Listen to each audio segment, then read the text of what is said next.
Welcome back to CEOs of the Industry. Today we have a great episode. I'm excited to welcome Jimmy Tosh from Tennessee, from Tosh Farms. Welcome, Jimmy.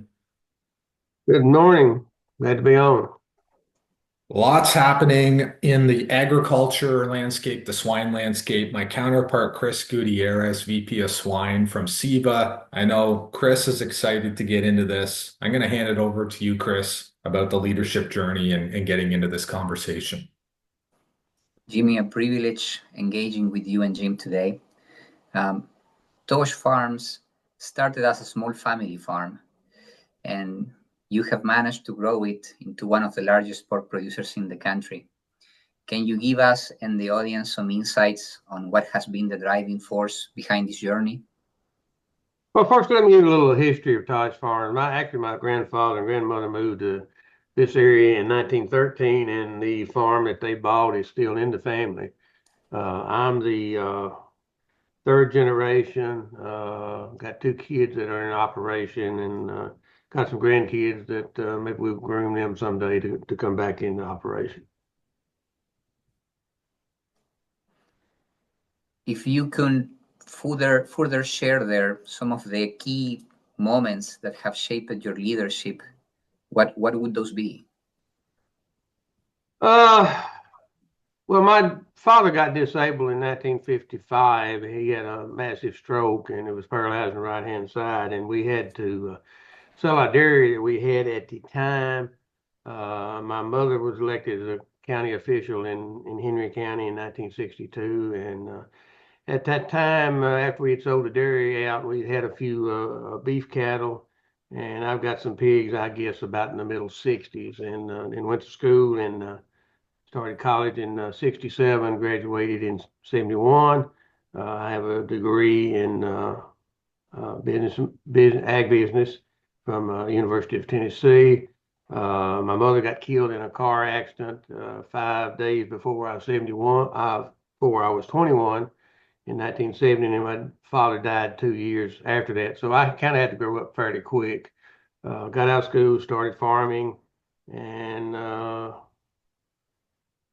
had some goals that I've long exceeded, and it's been a good ride. I have really enjoyed what I've done in my life. I don't get up every day and I don't dread about going to work. I love it, love what we're doing, and it's been a good life.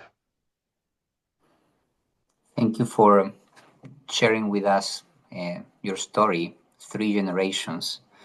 How would you define success looking from where you are today in life, both in business and maybe a bigger perspective also? What would be success from your perspective for the swine industry? Well, we're in a commodity business, and I define success by both profitability and your production numbers you have. And we're part of several peer groups, and I know we're very, very competitive in Tennessee. And if you could take us a bit further into what values have you instilled in your teams and in the Tosh Farm operations, what are those, Jimmy?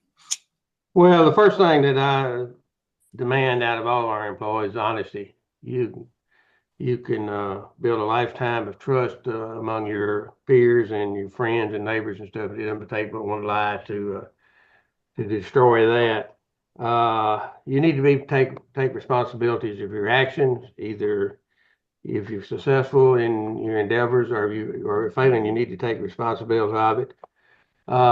Don't be afraid of mistakes. Everybody makes mistakes.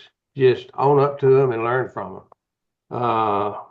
One of the things I think that kind of sets us apart is I'm very willing to adapt new technology. As soon as it comes along, we're willing to adapt it. Not everything has worked out when we first on everything we've tried, but I think that's a big benefit that we're not afraid to try new things. So let's touch base on the Tennessee market, Jimmy. I know you have a unique advantage, and there also could be challenges, opportunities. What makes this specific region a stronghold for Tosh Farms, and how do you leverage the advantage in the Tennessee market? Well, we're in the western part of Tennessee and the northern part of West Tennessee, and it's the corn production area of the state, or the largest corn producing area in the state. So we have grain. It's we don't have to source some out of the area. Uh, Corn prices won't be comparable to the Iowa or southern Minnesota market, but uh, we're not very far from what the eastern corn belt markets prices of corn. We do have a little disadvantage of soybean meal. We're about 100 miles from the nearest processor. Uh, we do have some higher cost on ingredients because of freight and, as I said, a little higher cost on corn. One of the ways we've been able to offset that is we use lots of byproducts. We used probably close to 180,000 tons of byproducts last year, with pet food being the main one. Uh, our biggest disadvantage I see where we're at is we're pretty good ways from a packing plant. We're 250 miles from a packing plant, and that's a cost that we've got per head that there's no way for us to overcome. Uh, but it's a good area to produce pigs in because we're about over 90% of production in Tennessee and a high percentage of production in Kentucky, and we don't have the disease issues that you have to deal with in other states. We have a good regulatory environment in both Kentucky and Tennessee, and it's just not having the disease pressure that you have in the Midwest. It's able to allow us our production numbers to stay very good. You've done a good job of touching base on the infrastructure of the feed sourcing, some of the different challenges. If there's anything else that you want to share, please do so. If not, we're going to move into workforce innovation and thinking outside the box with how your local workforce plays into success and some of the non-traditional labor sources. What's inspired this? What's the strategy? Talk about the impact.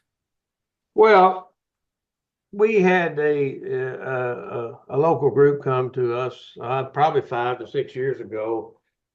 They do have nationwide locations. I think they have 27 or 28 locations, and it's called the Hope Center. It's a Christian-based drug and alcohol rehab center. They came to us again about 4 to 5 years ago and asked if we'd be willing to work some of our workers. We did. And in the meantime, I bought a farm that had a house on it that I donated to the Hope Center. The women live there for a year. We're in the process now of building some housing where once they get out of the treatment program, they'll have a place to go. Lots of times these people get out of treatment, do great, and they got to go back to the same environment they came from, and they relapse. And that is the biggest disappointment, that you've got to be willing to accept disappointment. You've got some people that you think are going to do real well, and they will relapse.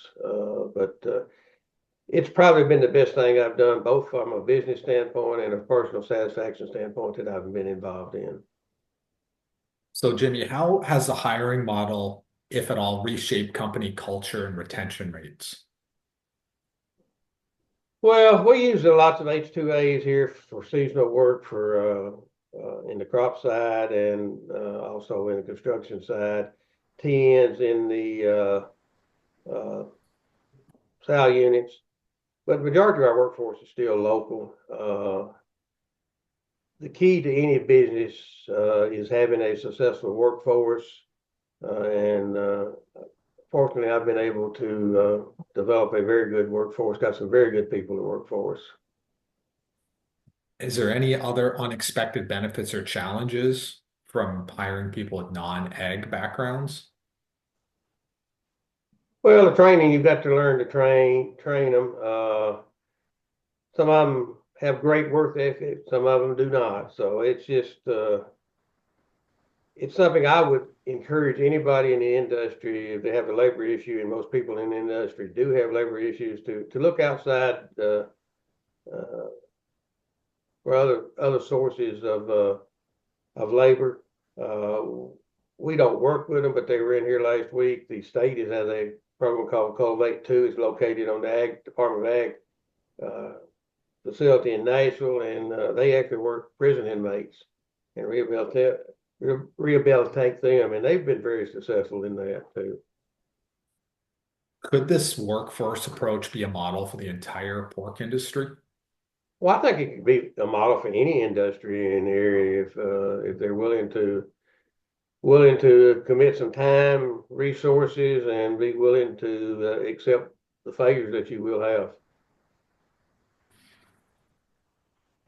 So, Jimmy, talking about legacy and succession planning, we usually see the struggle to keep the culture, keep the engagement on agriculture.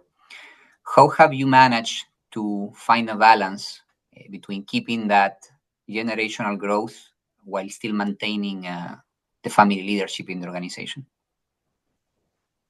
Well, again, we have three family members that work in the operation, myself and my two kids. One of us is here every day. I'm to the point in my career is if I don't want to come in to 9, 10 o'clock, I don't. Got to turn it over to somebody at some point in time. But it's I don't know what I'm trying to say. It's uh, you've got to treat your employees right. You got to treat them financially right. We have lots of other programs that we help our employees. We have a scholarship program for any kid that wants to go to college, $2,500 a year. They do have to maintain a 2.5 GPA. We have paid parental leave. We have some housing allowances for some employees. We have student loan programs, people that come here that have college debts. We have a student loan program that we have to pay their debt off. So, treating people fairly, doing what is right. Would you have any other advice for other family-run business? Well, it's a little different being a family-run business because you see most of the employees see you every day or see part of the family every day, but just try to get a good set of people around you, treat them right, and you just got to have good people to make your business successful. I think that's great. You've got a couple of family members, kind of like you said, one person is always in the operation. You treat people right. You're working on that succession plan, and it comes with the core values of people in the organization. Now, some of the challenges going on is the tariff and trade challenge, which is navigating global markets, Jimmy. Yeah. Uh, Pork industry, we face disruption due to tariffs, market fluctuations. How has Tosh Farms adopted to this currently? Well, fortunately, we did a lot of hedging back in December, January, so we're pretty well positioned for the year. I told my son actually handles the hedging of the business. I told my son back in January we probably need to sell everything because of the possibility of tariffs. The tariffs have come out worse than I expected to come out. I'm very concerned about the ag market. Anything that increases your cost, which these tariffs are going to increase our cost, anything that decreases your revenue is not a good situation. And any exporting business in this country is going to get hit pretty hard. I was on a program in Nashville about 3 weeks ago and discovered that 65% of the Jack Daniel's liquor in this country is exported, and it's going to hit the alcohol industry very, very hard. But ag is probably in for more difficulty than any industry. And again, I mean, there's been some talk about some money being put out by the USDA to offset these tariff costs. The problem of it is this is not a one-year deal. The tariff issue could affect us for years and years and years. I mean, we're still living with some of the damages from the previous tariff situation that was put on in 18, mainly with Brazil and soybeans, and China has invested lots of money in that country to increase soybean production, and tariffs are just not a good situation. I'm an old Republican. I'm a free trade Republican. So you mentioned you're still dealing with the previous tariff issues. We've got the current issues. What about long-term planning? Well, I think that's one of the big problems that we've got right now is the uncertainty we've got. We just don't have any certainty of what's going to happen down the road. And you can't run a business unless you've got some certainty. If I was going to go out and spend 25 million dollars on a sow unit today, I'd have to think of it very, very seriously before I would start it today with the environment that we're living in. Because we don't really know what our markets are going to be down the road. I mean, China is not anywhere near as big a market as it was in the past, but they still take a tremendous amount of our offal, and I'm concerned about just the loss of that. So with that concern with China and Mexico, where do you see the biggest growth opportunities currently? Well, I think the biggest growth opportunity will be an increased consumption in this country, and I'm hoping that we can. The National Pork Board has come out with a new advertising campaign that'll be unveiled fairly quickly, and I think that will help. We need to increase domestic consumption. It's stayed fairly flat over the last 30 or 40 years, so I can see that. But as far as export markets, I think the Central and South American markets are ripe for more sales. And of course, Mexico is our biggest market now, and we definitely hope we don't get tariffs there and we lose that market.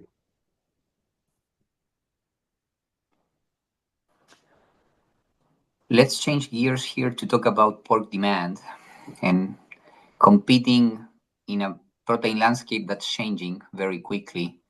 So today, consumers have more and more choices of protein, animal protein, vegetal protein, and alternative meats. So how are you managing to differentiate pork and maintain strong demand for Tosh Farms?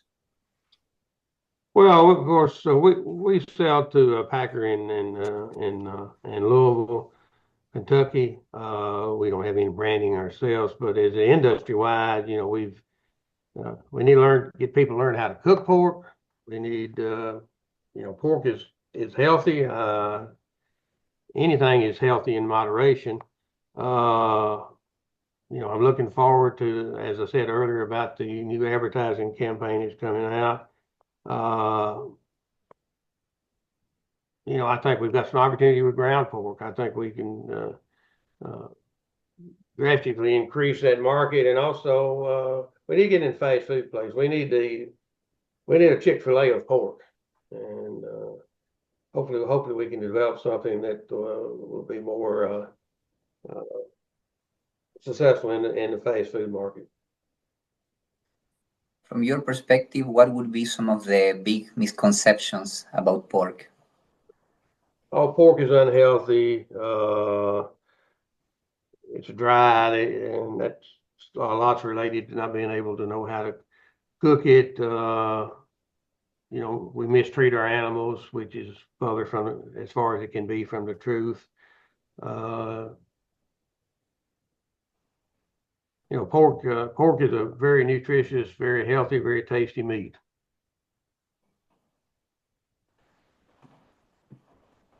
Thank you. So making sure that we're putting the right effort in the kitchen there to keep it tasty, knowing that it's a very healthy brand, and the fact that the people raising the pigs are the ones most caring for their welfare. Very well taken. True. So I think as we move into Prop 12, I think that's been a hot topic for a while, Jimmy, and the different regulations, the industry shift. We've had lots of conversations through our platform about this. So how's Tosh Farms adapting to its production systems while staying efficient? Well, we don't have any Prop 12 farms. We actually wasn't approached about producing Prop 12 for the packer at the Louisville location. I have no problem with producing pork under Prop 12 conditions, but the consumer needs to pay for it, and it does not need government mandates to produce it. And anything that comes along regulation-wise needs to have scientific basis, and there's no scientific basis behind 24 square feet in Prop 12. We have we did make the decision back in the early 2000s, around 2004 or 5. We built uh, our first sow unit that was ESF. Since then, all our farms are converted either to ESF or stanchions, with the exception of one, and we're in the process of remodeling it. So we did adapt the no crate technology in producing pigs, and it hasn't affected production whatsoever. Again, I don't have any problem producing pork any way the consumer wants to pay for it, but the consumer needs to demand it and needs to pay for it, not the government. Do you think the regulatory changes are sustainable long term for producers? Uh, Depending on what the changes are going forward, I don't think Prop 12 is the last valid initiative that we were looking at. Uh, Again, I think the industry will produce pork however the consumer wants, but they need to be willing to pay for it, and we don't need to be mandated.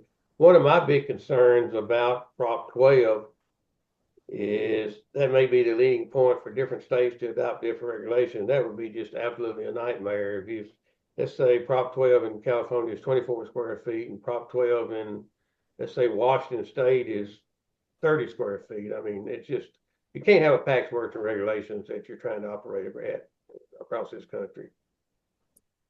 So from Prop 12 to investing in infrastructure, the future of feed and operations. So you guys have made some significant investments in feed mills and production infrastructure, Jimmy. How do these developments align with your long-term strategy? Well, we just got through putting a new feed mill up a couple of years ago, and we're in the process now. We had some pellet mills in that wasn't get the capacity that we wanted, so we're having to change them. We do pellet all our feed because of the byproducts we use and also feed efficiency. Our feed efficiency and average daily gain is very, very good compared to the rest of the industry. So that's one of the costs that you have associated with the pelleting, an increased cost, but you get some increased benefits. We've got a 6 million bushel elevator here. We do buy corn and grain, soybeans and wheat from local farmers. We do have a large building that I actually put up about 20 years ago to put corn in, and now what we call a flat storage is where we process all our byproducts.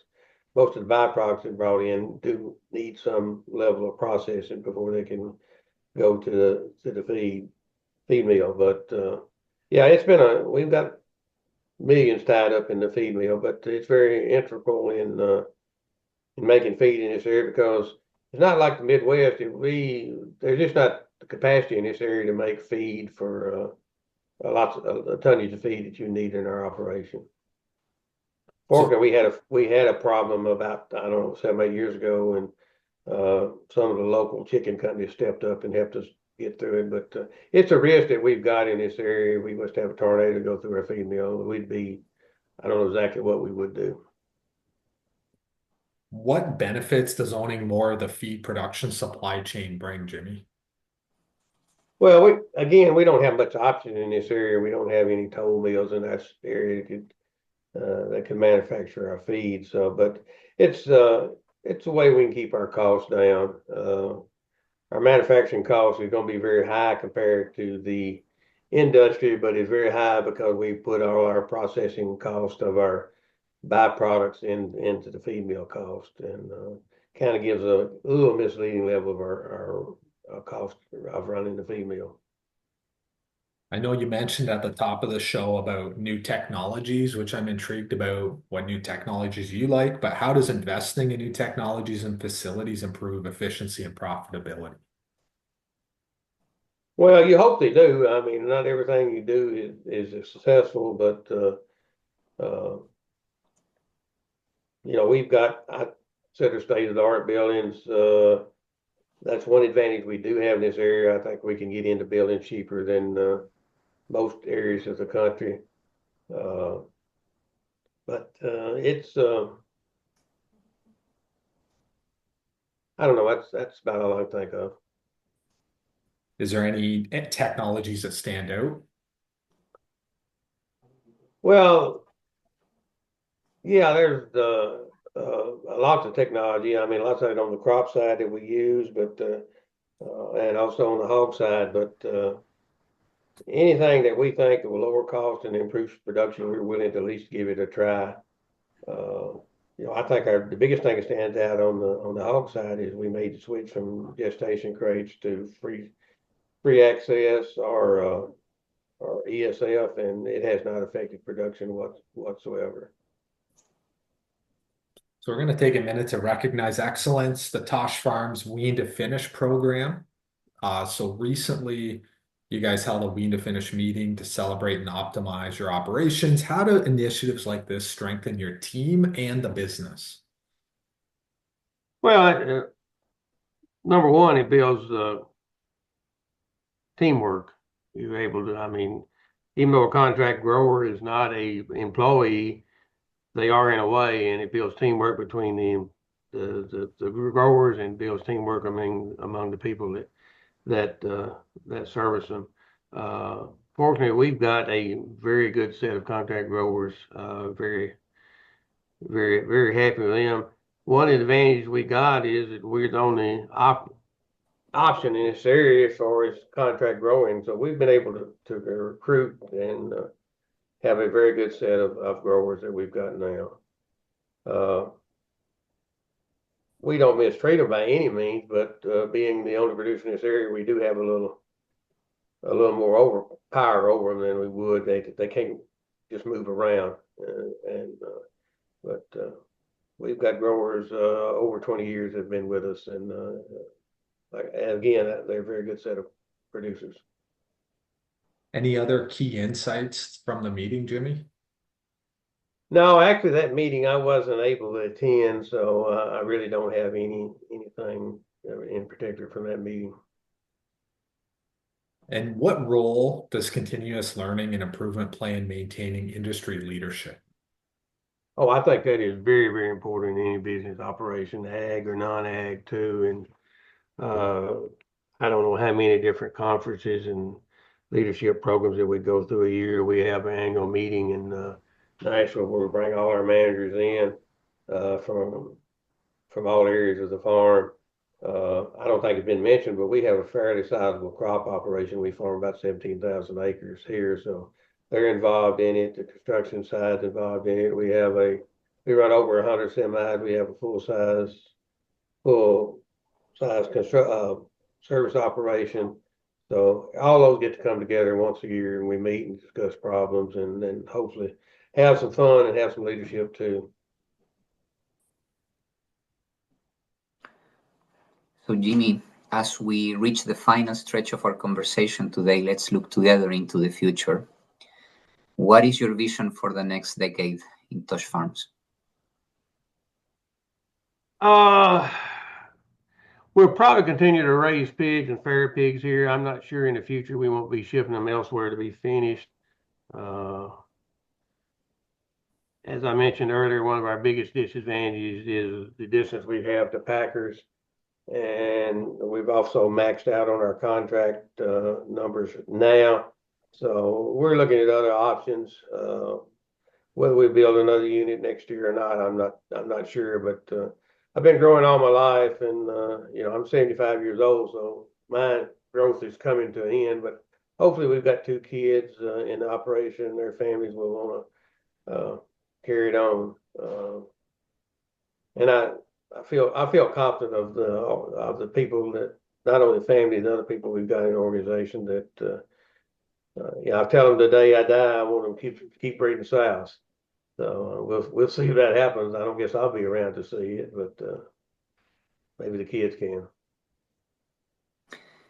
How do you envision managing sustainability and profitability in the upcoming years? Well,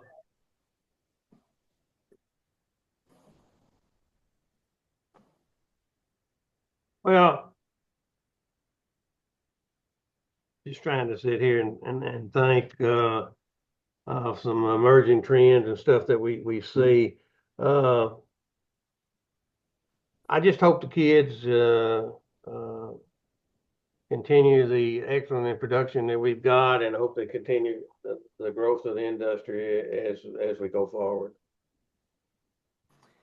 And if you could leave one lasting legacy to be remembered by, what would that be? Well, enjoy what you're doing, but do it well, and treat your employees and your neighbors and your friends well too. Thank you, Jimmy. Great conversation. Jimmy Tosh, thanks for joining CEOs of the industry.